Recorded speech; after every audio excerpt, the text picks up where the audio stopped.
Yeah, so this is how I know Carolyn, because I got a message from Seaball one day being like, hey, my buddy's coming out to UG3. Can you take care of her? I'm like, yeah, no problem. Not a big deal. And then sure enough, this little sarcastic mother effer came out. Hey, I'm Carolyn. I'm going to dance here. Play my trumpet. Do. You're like, oh, my God, what did you fucking get me into? Here we go. And then it's been a sarcastic like, do you want me to play? Want me to get on stage? And not only that, but for the amount of years that I've known Carolyn, I think I have a bunch of pictures of her this far away from one of the musicians' faces, or up at the stage requesting songs. I love to request songs. Always. Especially as the night gets later, like it's time. Yeah. I love to dance. No, none. No. I'm surprised that Noel has never kicked me out either, because I love to dance, but I'm an awful dancer. But you never in your entire life have got out of control. I can count on Seagull and McCormick used to fist fight each other in the basement at the Underground with their shirts off. Like, you have never done anything ridiculous enough that you're like, okay, Carolyn, time to go. Other than like the dances, and I've got dances, I'll put the dances up on the screen so everybody can see what we're talking about. Yeah. Yeah. The amazing thing and was how it was such it was at one time it was kind of it was an industry bar that nobody, like when I worked at the Score, we would go there because it was kitty corner to where the Score was, which was on the third floor of the old Holiday Inn, which is now the Hyatt at the corner of King and Peter, or King and Blue Jay Way. Yep. And we would go downstairs and have a drink late at night, and nobody was in there.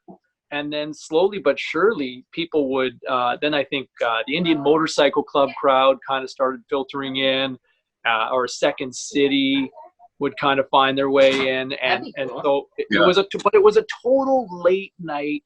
Like, I think that place was dead all night long until like 2 o'clock in the morning, and then everybody started, and so it kind of had this reputation of being like this after hours spot, right? No, I mean, which seems late, but not to people in our industry. Like, no, that's and there's a lot of truth to that. Is that it just became the after hours for the people that had ridiculous hours. So it wasn't that it was like, this is where we can go and have a few beers and relax and not be seen. And the social pipeline was what made the Underground, because originally it was like the Pat Borders, Kelly Gruber crew that was drowned down there, and then it turned into the Score guys, and then the baseball guys started bringing things. And then once the girls see that the baseball guys are downstairs and they come in, and then Joe Blow, who's an actual baseball fan, comes in and they see the Jays, then it's just this whole rotation of hot girls and athletes, and then Joe Blows. The secret got out, right? Like it was, but if you think about it, like it was a bit of a sports media mafia hangout, in the sense, like just a lot of sports media types hung out. Like we all hung out there. Then there was, then there were bar industry people, which, bar industry people are fun people to go out and have a drink with, because now they're letting their hair down. But then you had like Second City, like you had comedians. I didn't know that. That would be people. Fun. Well, and so you just had a wide range of mix, but everybody just was chill. Everybody kind of mind their own, but like it was just a very cool place that with good people, like there were no a-holes really. No. And then like you started getting athletes that was like, I remember, in those early days, you'd get some of the Leafs would start finding their way in there. And, I think Brett Lindros was one of those guys who was there. Brett loved the Underground. Yeah, like there were just certain personalities, like Brendan Shanahan would find his way long before, like when Shanahan was still a player in the league. Like, Shanny would find his way. Sean Avery was there all the time. Fanuff was there all the time. You guys started your Underground book yet? Oh, I don't think well, now that the Underground, we'll see what happens. But like, if there was to be a book written, I would want my parents to not be around first before I could disclose some of the things that I was a part of. But yeah, we had a lot of athletes that had to come up with excuses why they couldn't play the next day. That was always. Give us a story. Give us a story. There's got to be a good story about an athlete tending a bar or something. Oh man. Okay. First of all, Aaron Hill and Vernon Wells were very good buddies. So when they would get, first of all, and Vernon Wells didn't drink very much or at all. So Aaron Hill would get plastered and they would just be behind the bar, just going to town, but they had choice words to call each other. So they would be doing this in front of personnel and clients are like, are these guys fucking serious? Like, they're just calling each other names you shouldn't be calling each other in public. I remember when Sean Hill fell down the stairs one day and couldn't play for a week. We've had wives come and get when it was downstairs. No, from the second floor. Like the early second floor days, he fell down those stairs. And Brett Laurie. Whenever Brett Laurie would smoke a joint with a bunch of us, he would hit a home run the next day. Amazing. Oh, it was amazing. I mean, the after hours there were always interesting. So the other thing that kind of falls by the wayside, Cameron, this is probably before you first went to the underground, but in the mid 2000s, there was a restaurant right next to the original underground, and it was a restaurant called Muse. Muse, yep. And it was owned by a guy named Doran Major, who had played in the CFL and also played in the NFL briefly. And Doran became an agent later on. I believe he actually repped Matt Kemp for a while. And Matt Kemp was like dating Rihanna, like kind of Matt Kemp, right? And you would often find a lot of athletes. A lot of athletes would go for dinner there, and like we're talking. Jordan, like we're talking like the elite stars, like Noel. I mean, I think like I remember Shaq hanging out there one night. Yep. Derek Jeter. Yep, my friend actually went home with Derek Jeter one night because of that place. At Muse, and so he would these guys they knew everybody that was anybody that was a prominent NBA player or MLB player that would come through. They always seemed to go for dinner one night at Muse, and they had all the pictures on the wall. And I remember always kind of saying, man, he had a picture with Charles Oakley. Man, I loved Oakley. Man, he was such a heart and soul player with the Raps and then with the Knicks. And Doran's partner, Doran, we later lost Doran, who had passed away way too soon because of some health issues. But his buddy and partner in crime was the guy Libor, I think it was. Libor, yeah. And he messaged me, and it's like a Monday night, years later. And all of a sudden I get this text on a Monday night. It's kind of it's like 9:30, and he's just like, hey, come on down here. I'm drinking with Oakley. And it was just like, what? Hang out with Charles Oakley? I gotta go. Where's my quickly kind of say to my ex-wife at the time, which is probably my ex-wife now, but hey, listen, babe, it's a Monday night. I know it's late, but I gotta go hang out with Charles Oakley. Out we go, and man, it is we are out on the town, and we're here, there, and everywhere, just drinking, and Oak's telling these stories. So at the end of the night, I'm like, man, we got to go by the underground. I got to play show and tell with Charles Oakley. And I convinced him to go to the underground. And it's 3 o'clock in the morning. And man, the last thing you expect to see at 3 o'clock in the morning at the underground is, some 6'9" menace, right? Walking in at 3 o'clock in the morning. And it's just Grizz, I think Peckin or Agostini, and there's a bunch of the guys there, and they all kind of hey, I think we're closed, and then they kind of look at Charles Oakley like, whoa, I think we should maybe, and then my drunken ass comes from behind Oakley's trench coat, hey, Cybulski, what the hell is going on here? Yeah, it's just I was gonna say it's like that Kermit meme. That's the Muppet Show. Yeah, those are the car wash guys. Yeah. And then I guess we got 9 minutes left on here before we get kicked out. I got nothing left. Yeah. Carolyn, have you played NHL 20 yet? No, I haven't, but I do know there's a familiar voice on it. Seaball, let me ask these questions quickly. So, first of all, you don't have to do another thing in your goddamn life. You're the voice of NHL 20. You've cemented yourself. Congratulations. And you know Snoop Dogg. Yeah, you got to meet Snoop Dogg. That's 2. We'll talk about that. How many phrases for this entire game did you have to record? Roughly. Year 1 we did, I think there were 25,000 contexts. How many years did this take? 1 season. So we started recording the game for NHL 20, I think. We went into the booth and started recording in November of 2018, and the game dropped in September of last year, I think between November and June. But it's fast. You're in the booth and you're just saying, off the boards. Yeah, there's days. It's funny. Each day is kind of different, but you're right.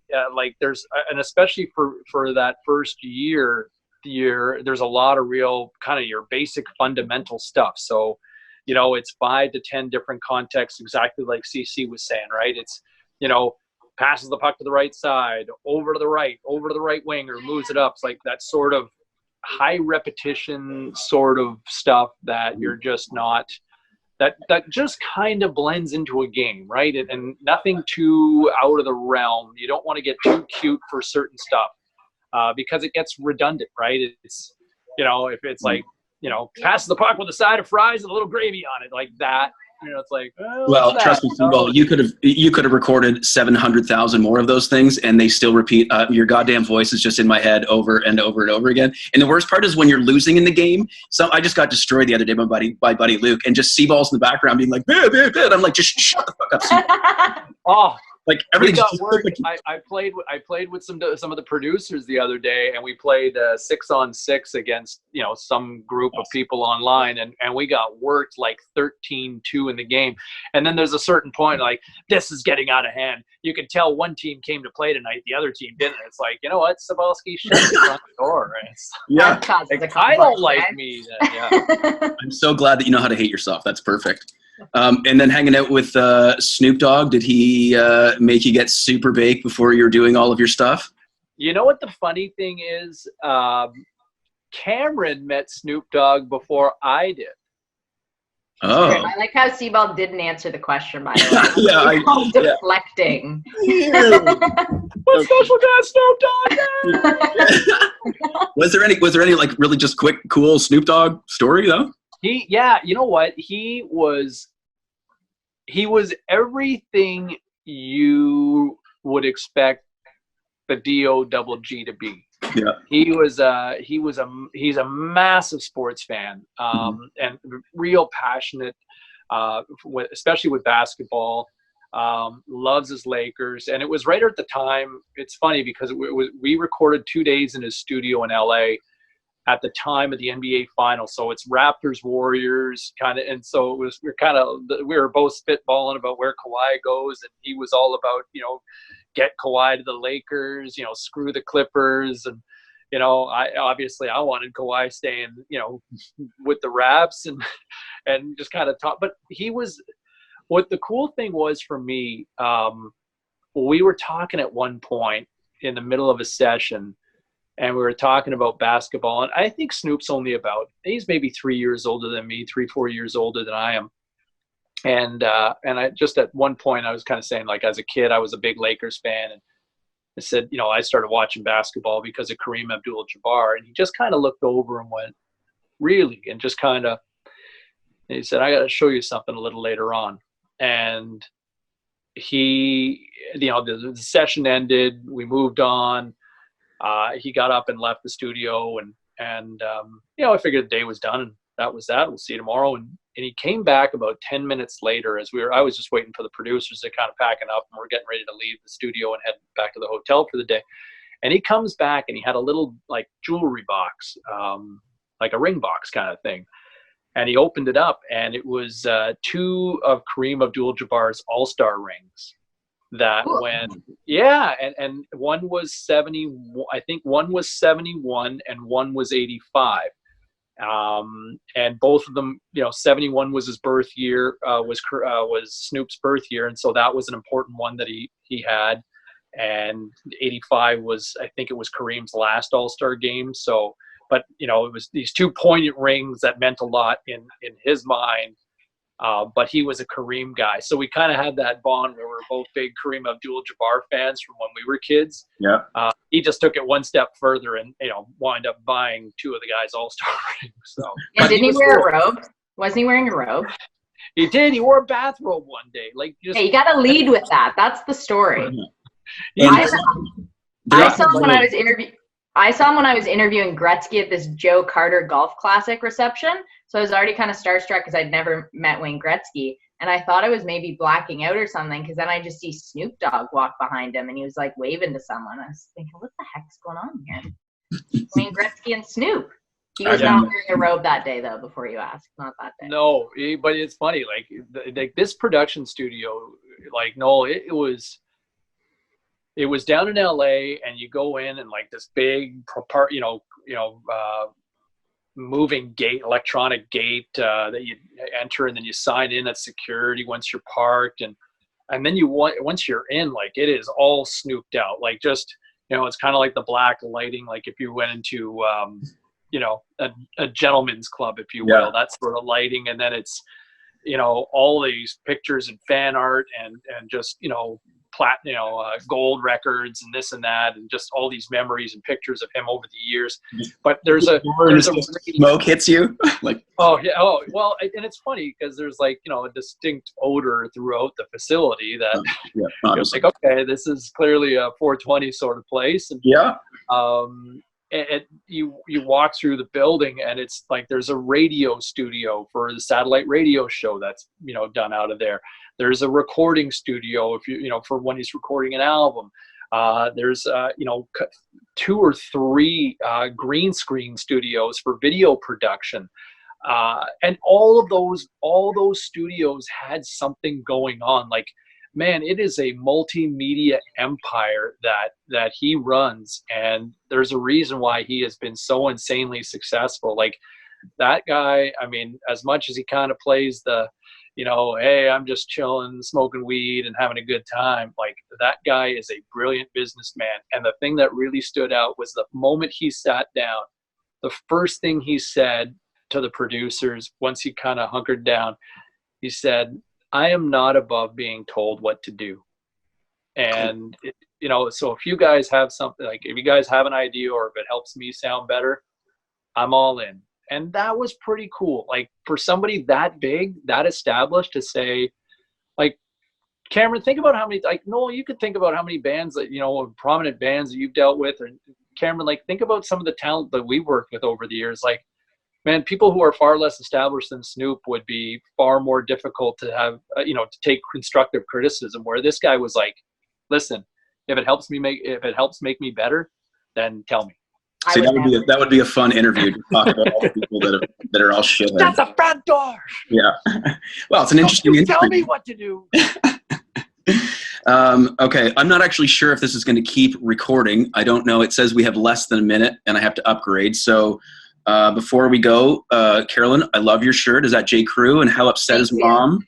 It's from the Gap, but my mom is very upset. She loves J. Crew, and it filed for bankruptcy. It's a difficult day. J. Crew and the Underground are both no longer. Very upsetting. I bought a pink blazer from J. Crew in New York City once during the lockout in 2005. Like, did you lose a bet? It was just. Thank you very much, Zoom, for cutting that off, because it wasn't a great story. Nobody needs to hear about a pink jacket from Seaball. Yeah. Nobody wears pink jackets or colored jackets in general. People wear colored jackets. If you're playing golf. Yes. Green jackets. Is it the green gold jacket? Green jacket. Green jacket, gold jacket. Who gives a shit? Oh, classic Happy Gomer. The amount of times that I banged my fucking leg on this thing. Anyway, okay, so that's it. Let's wrap this up. Thank you very much, everybody, for watching. Happy Mother's Day to all those mothers out there this week. Call your mothers, everyone. Call your mothers. Yep. Stay safe. Stay quarantined. And before we go, Al keeps playing this stupid beat, and I have no idea what I've not seen this meme. The internet knows. The internet will not know. No, play it for everybody, and then we'll actually see if anybody's like, oh, I'm gonna play it really poorly. No, because you're amazing. Go ahead. I'm not a pianist. Play it. You are a penis.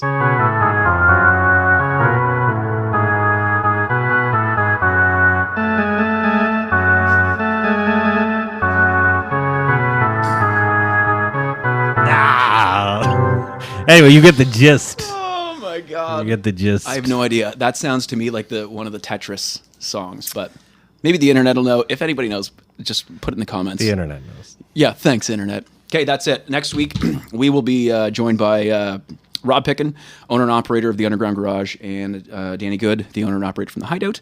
And we'll talk all about live music and what's happening and why venues are going and the trials and tribulations. Al also owns a company called Spacify, which is the middleman between musicians and finding cool spaces to do cool things. So we'll talk a little bit about that next week as well. I think that's it. Everybody have a great week. Al, thanks very much for coming in. Guys. Thanks for having us. Yeah, us. There's more people. we do need more people. We'll get a live studio audience, and everybody will stay 6 feet apart. So absolutely. There we go. Have a great week, everybody. Stay awesome.